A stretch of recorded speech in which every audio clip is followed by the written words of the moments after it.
Hello everyone, welcome back to the channel. आज है हम त्रिगुहिनी नारायण में।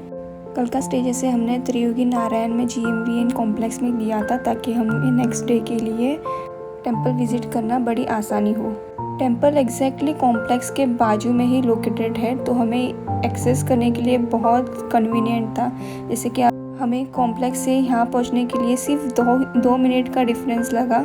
अभी हम मंदिर में आ चुके हैं। अगर आप भी 4 धाम यात्रा या फिर केदारनाथ यात्रा या 2 धाम यात्रा करने की सोच रहे हैं तो इस जगह पर आना भूलिएगा नहीं, क्योंकि ये वही जगह है जहाँ पर माता पार्वती और भगवान शिव जी का विवाह हुआ था। मंदिर में प्रवेश करने से पहले आपको जूते चप्पल यहीं पर ऊपर की तरफ निकाल कर रखने होंगे, क्योंकि नीचे अलाउड नहीं है। और साथ ही में पूजा की सामग्री, थाली या जो कुछ भी पूजा करनी होगी आपको, तो इसकी सामग्री यहीं पे मिल जाएगी। थाली की कीमतें यहाँ पर 50 रुपये से स्टार्ट है। जैसे आपकी पूजा करनी हो वैसे थाली की ज़रूरत पड़ती है, जैसे सामग्री वैसे ही थाली के रेट्स ऊपर बढ़ते जाते हैं। अब हमने यहाँ पर 50 रुपीज़ की थाली ली है, जिसमें है चावल, अगरबत्ती, श्रृंगार और पूजा के वक्त कुंड में से जल लेने के लिए लोटा भी दिया जाता है। मंदिर के भीतर जाने के लिए यही सामने वाले दरवाजे से एंट्री और एग्जिट होती है, लेकिन उसके पूर्व माता पार्वती और भगवान शिव जी के पूजा अर्चना के लिए पंडित जी मंदिर की दूसरी बाहरी बाजू लेकर जा रहे हैं। बोलिए।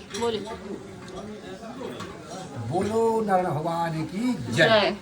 इस स्थान का नाम है त्रियुगी नारायण।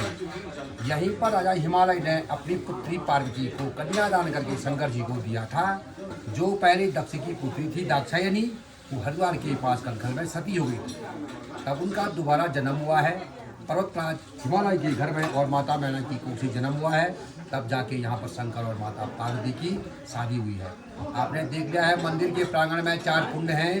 पहला ब्रह्म कुंड है, दूसरा रुद्र कुंड है। दोनों कुंडों में यात्री लोग स्नान करते हैं। जो लोग स्नान नहीं करेंगे वो केवल पंच स्नान करेंगे, टॉक्सन वगैरह लेकर के आगे बढ़ेंगे। ऐसे करके ओम भगवत पौत्रुवा सर्वावस्थान गुरुवा यौस्मरी कुंडलिका सवाया सूची, ऐसे करके वो लोग आगे बढ़ेंगे। आएंगे विष्णु कुंड में। विष्णु कुंड में ओम नमो नारायण करके आचमन होता है। अच्युताय नमो, केशवाय नमो, गोविंदाय नमो नमः। अस्तो प्रचारे तो हाथ धो करके आगे बढ़ती है। ये जो जल आता है ये अंदर से भगवान के चरणों से स्पर्श करते हुए बाहर को बहता है। इसका जलपान किया जाता है। ठीक है, ये सरस्वती कुंड है। यहाँ पे इस कुंड में होता है पितराज तर्पणम। जिनके माता पिता गुजर जाते हैं उनके नाम से जलदान होता है, जिनको तर्पण कहा जाता है। और ये यहाँ पर लगन चौरी है पूरी, धर्मशिला इसका नाम है। ये शंकर और माता पार्वती का जोड़ा मूर्ति है, और ये सामने पे लगन चौरी है, बीच में श्री चक्र बना हुआ है और गाय बांधने का किला है। यहीं पर राजा हिमालय ने अपनी पुत्री पार्वती को कन्यादान किया था और गायों का दान किया था। कहते हैं उस समय राजा लोगों ने यहाँ पर जो है अपनी पुत्री पार्वती को बहुत सारा दहेज दिया, सोना चांदी पन्ना पूरा हीरा मोतियों का दान करके, गायों का दान करके दिया था। तो इस जमाने में ऐसे जो है आइटम नहीं आ सकते, इसलिए ये जो है मोर मोती में गिना जाएगा आपका चावल। ये इसकी तुलना मोर मोती के बराबर है, इसलिए आप ये चावलों का यहाँ पर दान करने के लिए लाए हैं। इसके बाद आप अंदर चलेंगे तो बीच में चतुर्भुज नारायण जी हैं, दाएं डोले में लक्ष्मी जी हैं, बाएं तरफ माता सरस्वती हैं। उनके चरणों में ताम्रशिला है। ताम्रशिला में 108 शालिग्राम है और अखंड दीपक है। दीपक के नीचे शंकर और माता पार्वती का जुड़ा मूर्ति है। वहीं दरवाजे में अनंत सैन्य भगवान विष्णु जी हैं और 3 युग का अखंड धूनी है। वो अग्नि उस दिन प्रकट की गई जब शंकर और माता पार्वती की शादी की जो तैयारी हुई, फेरे की जो तैयारी हुई, तो अग्नि प्रकट की गई। वो अग्नि अभी तक जल रही है, जिसमें कि नित्य होम होता है और नित्य संध्या लगाई जाती है। उसका भस्मी प्रसाद यात्री को घर के लिए प्रसाद मिलता है। ये यहाँ का शुभ परिचय है। अब शुरू करेंगे आप। लंबोदरस्य विप्रो विघ्नाशो विनायक धूम्रकेतु गणाध्यक्षो भालचंदो गजाननः द्वादशेतान्नामानि पठेष्यापि विद्यारंभे विवाहे च प्रवेशे निर्गमे तथा। जैसे कि पंडित जी ने कहा, इस स्थान पर 4 कुंड है। ये रहा पहला कुंड, जो कि सबसे बड़ा कुंड है, ब्रह्म कुंड। दूसरा कुंड है उसके बगल में रुद्र कुंड, और तीसरा है विष्णु कुंड, और आगे है सरस्वती। ये तीनों कुंड एक साथ एक ही लाइन में है। त्रिगुहिनी नारायण मंदिर ये ऊंचाई पर स्थित है, जो कि सोनप्रयाग से 11 किलोमीटर की दूरी पर है, जिसके लिए आधा पौना घंटा ट्रैवल करके आना होता है। सी लेवल से 1947 मीटर की ऊंचाई पर ये मंदिर स्थित है। अभी हम कुछ देर यहाँ पर रुककर फिर थोड़ी देर बाद निकलेंगे हमारे चौथे और आखिरी धाम की ओर, जो है बद्रीनाथ। आपको दिखा देते हैं, ये वही स्टे है जो हमने कल लिया था। अभी हम निकल चुके हैं बद्रीनाथ की ओर। वैसे तो प्लान था हमारा ऊखीमठ भी विज़िट करने का, लेकिन ऊखीमठ पॉसिबल नहीं हुआ क्योंकि ऊखीमठ रोड पर लैंडस्लाइड हो चुकी है, जिसके कारण रोड बंद कर दिए गए हैं। इसलिए हमें वाया रुद्रप्रयाग जाना होगा। वैसे ऊखीमठ ये जगह भी बहुत फेमस है, जहाँ पर ऊखीमठ में टेम्पल है। वहाँ पर चारधाम यात्रा से 6 महीने पहले केदारनाथ बाबा की वहाँ पर सेवा की जाती है। उत्तराखंड में हिली रीजन्स पर लैंडस्लाइड होना बहुत आम बात है। अगर रोड क्लियर होने का कोई चांसेस होता तो थोड़ी देर शायद वेट करके हम ऊखीमठ से हो आते, लेकिन गवर्नमेंट ने इंस्ट्रक्शन दे दिया है कि जब तक रोड क्लियर ना हो तब तक वहाँ से कोई भी ना जाए, उस रोड का यूज़ ना करे। इसलिए रिस्क और टाइम का दोनों ध्यान में रखते हुए हमने ऊखीमठ स्किप करके अभी हम बद्रीनाथ की ओर चल दिए हैं। ऊखीमठ से होते हुए बद्रीनाथ डिस्टेंस बहुत कम हो जाता है as compare to Rudraprayag. Rudraprayag से 221 किलोमीटर का ट्रैवल हो जाता है।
कल का स्टे हमने जैसे कि पीपल कोटी में लिया था। आज हमारी यात्रा का 9th डे है।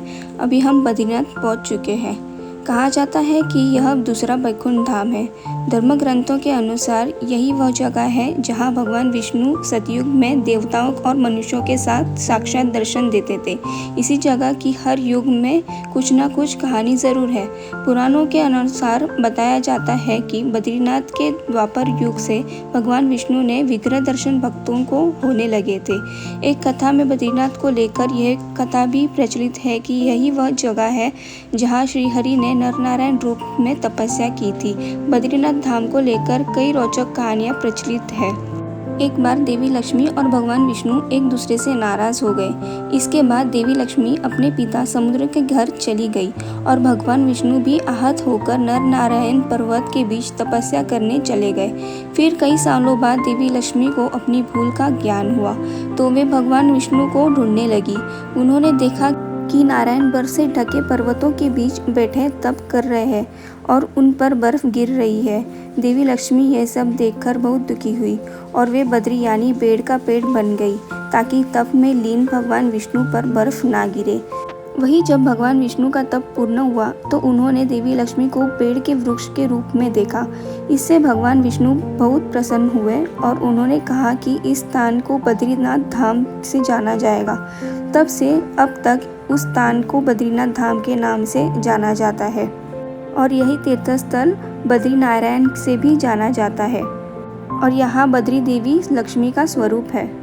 बद्रीनाथ को लेकर पौराणिक कथाओं के अनुसार बद्रीनाथ धाम में शिवजी सपरिवार निवास करते थे, परंतु एक बार जब भगवान विष्णु तपस्या के लिए कोई स्थान ढूंढ रहे थे तो अचानक उन्हें यह स्थान दिखा और उन्हें यह स्थान बेहद पसंद आ गया।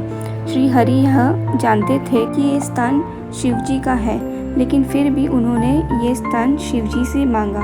तब भगवान शिव ने विष्णु जी को ये स्थान दे दिया और तब से आज तक विष्णु जी यहाँ निवास करने लगे और तब से ये शिव भूमि श्री हरि श्री भूमि बद्रीनाथ धाम के नाम से जानने लगी। भौगोलिक दृष्टि से ये स्थान हिमालय पर्वत की उच्च शिखरों के मध्य गढ़वाल क्षेत्र में समुद्र तल से 3133 मीटर की ऊंचाई पर स्थित है। कहते हैं बद्रीनाथ जी की मूर्ति देवताओं ने स्थापित की थी। जब बौद्धों का पराभव हुआ था तो उन्होंने उसे मंदिर के बगल में बहती हुई अलकनंदा नदी में फेंक दी थी, लेकिन इसे शंकराचार्य जी ने 8वीं शताब्दी में अलकनंदा नदी से पुनर्निकाल कर मंदिर में स्थापित की। अब मंदिर के आजू बाजू के परिसरों को पुनर्विकसित करने का गवर्नमेंट ने यहाँ पर योजित किया है। जैसे कि आप देख सकते हो नदी के किनारों के यहाँ पर जो दुकान घर जो थे वो काफ़ी हद तक तोड़ दिए। इस जगह को होर्डिंग्स के अनुसार गवर्नमेंट ने यहाँ पर स्मार्ट हिल टाउन बद्रीनाथ बनाने की कोशिश कर रहे हैं।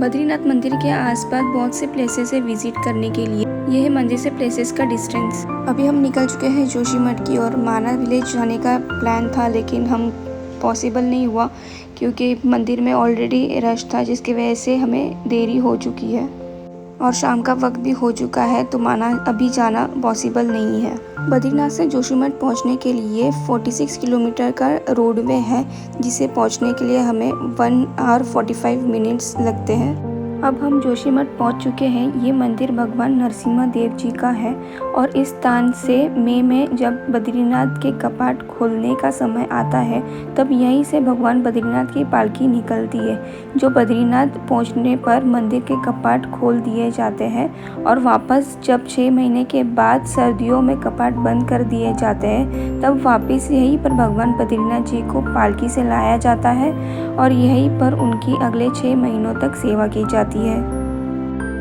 इस स्थान से मिली जानकारियों के अनुसार ये स्थान गंधमादन पर्वत के प्रवेश द्वार पर स्थित है। ये वही पावन स्थल है जहाँ भक्त प्रहलाद की प्रार्थना से भगवान श्री नरसिंह ने उग्र रूप त्याग कर सौम्य रूप का दर्शन दिया। इसी स्थान पर श्री जगत गुरु शंकराचार्य ने भगवान नरसिंह को प्रतिष्ठापित कर उपासना की थी। पौराणिक परंपरा से भगवान श्री बद्रीनाथ की शीतकालीन 6 मास की नर पूजा इसी स्थान पर होती है। अतः भगवान नरसिंह दर्शन पश्चात श्री बद्रीनाथ यात्रा सफल मानी गई है।